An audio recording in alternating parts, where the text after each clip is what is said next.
আসসালামু আলাইকুম প্রিয় শিক্ষার্থীবৃন্দ। আমরা এখন অনুশীলনী ৩.৫ এর ১৫ নম্বর অঙ্কটি সমাধান করব। সবাই আমার সাথেই থাকো এবং মনোযোগ সহকারে বোর্ডের দিকে লক্ষ্য করো। এখানে প্রশ্নটি দেওয়া আছে, দৈনিক 6 ঘন্টা পরিশ্রম করে 10 জন লোক একটি কাজ 7 দিনে করতে পারে। 6 ঘন্টা পরিশ্রম করে 10 জন লোককে একটা কাজ করতে কতদিন সময় লাগে? 7 দিন সময় লাগে। এখন প্রশ্ন হচ্ছে দৈনিক কত ঘন্টা পরিশ্রম করে? কত ঘন্টা পরিশ্রম করে 14 জনে অর্থাৎ 14 জনে 6 দিনে ওই কাজটি করতে পারবে। 6 ঘন্টা পরিশ্রম করে 10 জন লোকে একটা কাজ করতে 7 দিন সময় লাগে। ওই কাজটাই আবার যদি 14 জনে 6 দিনে করতে চায় তাহলে কত ঘন্টা সময় লাগবে আমাদেরকে এটা বের করতে বলছে। এটা বের করার জন্য আমরা শুরুতে যে রাশিটা দেওয়া আছে আমরা এটাই ব্যবহার করব। কিন্তু এটা ব্যবহার করার ক্ষেত্রে আমাদের যেহেতু কত ঘন্টা বের করতে হবে, কত ঘন্টা পরিশ্রম করে দৈনিক এটা বের করতে হবে। এইজন্য আমরা ঘন্টাটা কি রাখবো? শেষে রাখবো। তাই আমরা লিখবো শুরুতেই 10 জন লোক একটি কাজ 10 জন লোক 7 দিনে একটি কাজ করতে পরিশ্রম করতে হয় কত ঘন্টা? 6 ঘন্টা। দেওয়া আছে 10 জন লোক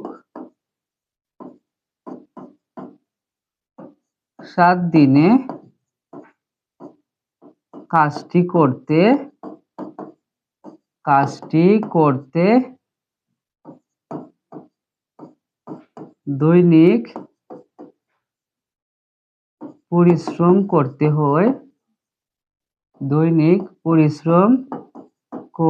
হয় 6 ঘন্টা।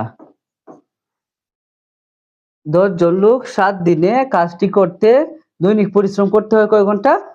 6 ঘন্টা। এখন যদি এই 10 জন লোকের কাজটা 10 জন লোককে 7 দিনে করতে পরিশ্রম করা লাগে 6 ঘন্টা। এখন যদি একজন লোকে করে, একজন লোক এই 7 দিনেই কাজটা করব, একজন লোক এই 7 দিনে কাজটা করতে দৈনিক পরিশ্রম করতে হবে অবশ্যই কি লাগবো? একজন লোকে যদি করে তাহলে বেশিক্ষণ পরিশ্রম করা লাগবে। এই জন্য গুণ দিতে হবে। গুণ গুণ কত হবে? এই 10 গিয়ে 6 এর সাথে গুণ হবে। 7 পরিবর্তন যেহেতু হইছে না এইজন্য 7 কোনো কিছু হবে না। 7 ওই জায়গায় গুণ হবে না, ভাগ হবে না। যেহেতু এখানে 10 জন লোকের জায়গায় 1 জন হইছে এইজন্য 10 হয় এখানে কি গুণ হবে না হয় ভাগ হবে। যেহেতু এখানে বলছি যে 10 জন লোকে 7 দিনে কাজ করতে 7 দিনে কাজটা শেষ করতে পরিশ্রম করা লাগে 6 ঘন্টা। যদি একজন লোকে করে অবশ্যই বেশি লাগবে এইজন্য 10 কে কি হবে? গুণ হবে। 6 গুণ 10 ঘন্টা। এরপর এই যে একজন লোকে 7 দিনে কাজটা করতে পরিশ্রম করে 6 গুণ 10 ঘন্টা। এখন যদি এই একজন লোকেই যদি কি করে একদিনে কাজটা করে, একজন লোক আগে করছিল কতদিন? 7 দিনে কাজটা করতে পরিশ্রম করা লাগছে 6 গুণ 10 ঘন্টা। তো এখন যদি এই একজন লোকেই 7 দিনের জায়গায় একদিনে কাজটা করতে চায় তাহলেও কি করতে হবে? পরিশ্রম তার আরো বেশি করতে হবে। এইজন্য এই 7 গিয়ে কি হবে? আবার গুণ হবে। আবার গিয়ে কি হবে? গুণ হবে।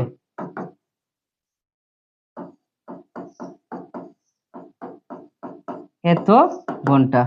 এখন আমাদের বের করতে বলছে 14 জন লোকে 6 দিনে কাজটা করব। যদি এই 14 একজন লোকে একদিনে করতে কাজটা কি লাগছে? সময় বেশি লাগছে। এখন যদি একজনের জায়গায় 14 জনে কাজটা করে, 14 জনে যদি একদিনে কাজটা করে, এই যে 14 একজনে একদিনে করতে যতটুকু সময় লাগছে 14 জনে করলে আরো সময় কম লাগবে। এজন্য কি হবে? 14 দ্বারা কি হবে? সবটাকে ভাগ হবে। 6 গুণ 10 গুণ 7 বাই 14 এত ঘন্টা। এখন এই 14 জনে একদিনে কাজটা করতে যতটুকু সময় লাগে, যদি 14 জনে এই কাজটাই করে কত দিনে? 6 দিনে, তাহলে আরো সময় কম লাগবে। 14 জনে একদিনে কাজটা করতে পরিশ্রম করা লাগে যতক্ষণ? যদি 14 জনে 6 দিনে কাজটা করে 6 দিনে কাজটা করে তাহলে আরো সময় কম লাগবে। এজন্য এই 6 গিয়ে কি হবে? 14 জন লোকই যদি 6 দিনে কাজটা করে তাহলে আরো কম সময় কি করতে হবে? দৈনিক পরিশ্রম করতে হবে। এইজন্য 6 গুণ 10 গুণ 7 আর নিচে 14 আর এখানে আছে হচ্ছে 6। এখন যদি আমরা কাটাকাটি করি তাহলে উপরে 6 আর নিচে 6 কাটা, আর 7 আর 14 যদি কাটি 7 2 14 আর 2 দ্বারা যদি 10 রে কাটি তাহলে 5 হবে, অর্থাৎ 5 2 10। অর্থাৎ কত ঘন্টা পরিশ্রম করতে হবে? 5 ঘন্টা। এটাই উত্তর। অর্থাৎ যদি 14 জন লোকে উক্ত কাজটা 6 দিনে করতে চায় তাহলে প্রত্যেকদিন পরিশ্রম করতে হবে কত ঘন্টা? 5 ঘন্টা। আশা করি সবাই অঙ্কটি বুঝতে পেরেছো।